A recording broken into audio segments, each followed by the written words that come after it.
Patience and perseverance have a magical effect before which difficulties disappear and obstacles vanish. America does not go abroad in search of monsters to destroy it. Quote, I think the best word to describe John Quincy Adams is independent. Quote, Professor Donald Elder. John Quincy Adams, directed by Frederick Hanna. One could agree that John was much influenced by his father, as he traveled the high seas very often with his father for political reasons. From a young age, John was instilled with the belief that he should serve the public good. His mother, Abigail Adams, had taught and valued being a good person, as John was also influenced greatly by his mother. With his father away often, John had to grow up with no father in his life, as his father was away often. John was born on July 11, 1767 in Braintree, Massachusetts, which is now Quincy, Massachusetts. Growing up, John was faced with a much different life than the average kid. He did the hard work at home, though he did a lot of work in politics. By age 14, he was traveling to France as a secretary to his father and Frances Dana. This was so that young John had experience in the field of politics. By the time John Quincy Adams was 14 years old, he had a key role in politics, as he was fluent in French, Dutch, German, and of course, English. When 1785 came, John Quincy Adams' father, was appointed to minister in England. John Quincy Adams decided to leave and go back to Massachusetts, instead of staying in London with his father. This was so that John Quincy Adams could attend Harvard University. John Quincy Adams felt that having an American education was best fit for him. It was a remarkably wise decision for the 18-year-old. He graduated Harvard in 1788 and studied law in the office of Theophilus Parsons. By 1791, John Quincy Adams admitted to the Suffolk bar as he began to practice law. In 1839, John Quincy Adams was called upon to represent the slaves in the Amistad Rebellion case.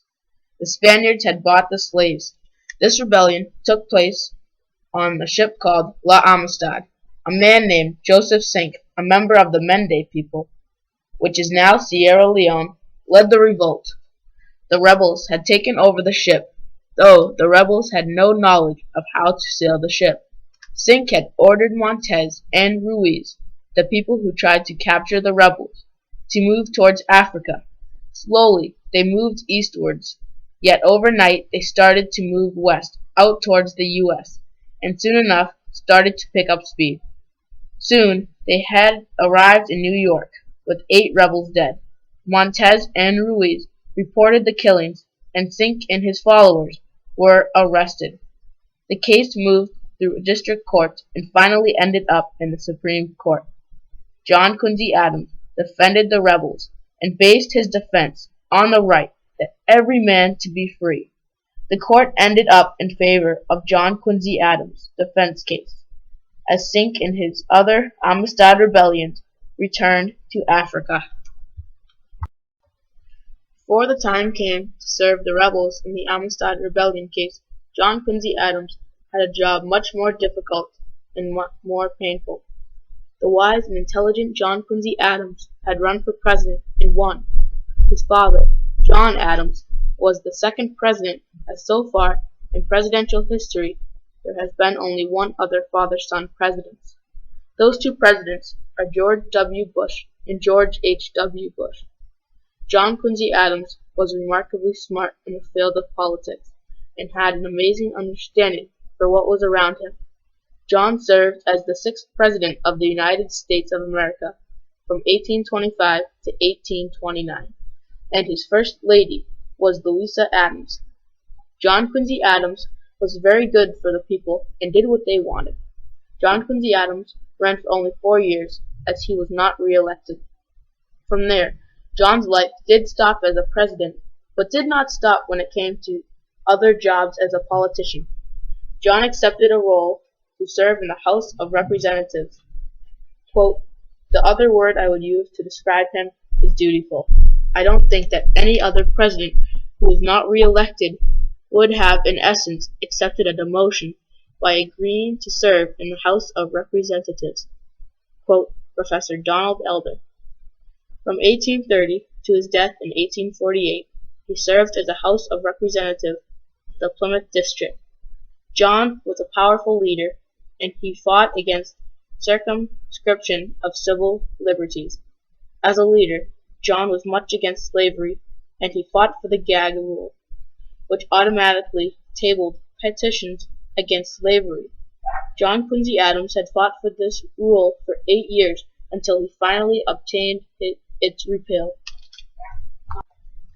John Quincy Adams lived his life to the fullest, and lived his life in order to be always doing something good for others.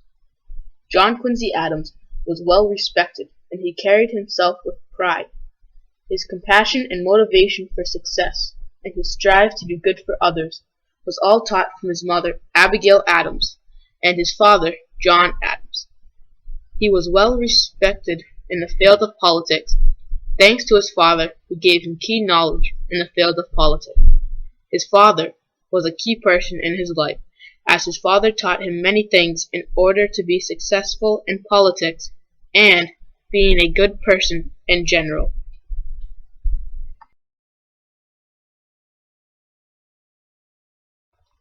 With John Quincy Adams being a busy man, where did he find time to act as a father, as his father did for him? Quote, "Actually, John Quincy Adams had a much different relationship with his 3 sons than he had with his father. While John and Abigail Adams had raised John Quincy to aspire to greatness, he felt that none of his offspring seemed to embrace that same challenge. It should be noted that this assessment seems unfair to many observers. His oldest son, for example, could well be regarded as a great success, as George Washington Adams graduated from Harvard and served in the Massachusetts state legislature. But compared to his own achievements and those of his father, George never measured up in John Quincy's eyes. In a similar fashion, John Quincy's second son could not provide the skills as a secretary that he had demonstrated while accompanying John Adams on his diplomatic missions.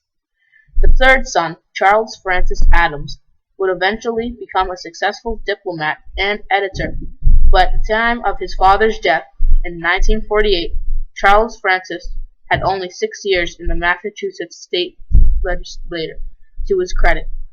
Perhaps John Quincy Adams had unrealistic expectations for his sons, or his sons were simply not up to the task of achieving the successes that he and his father had enjoyed.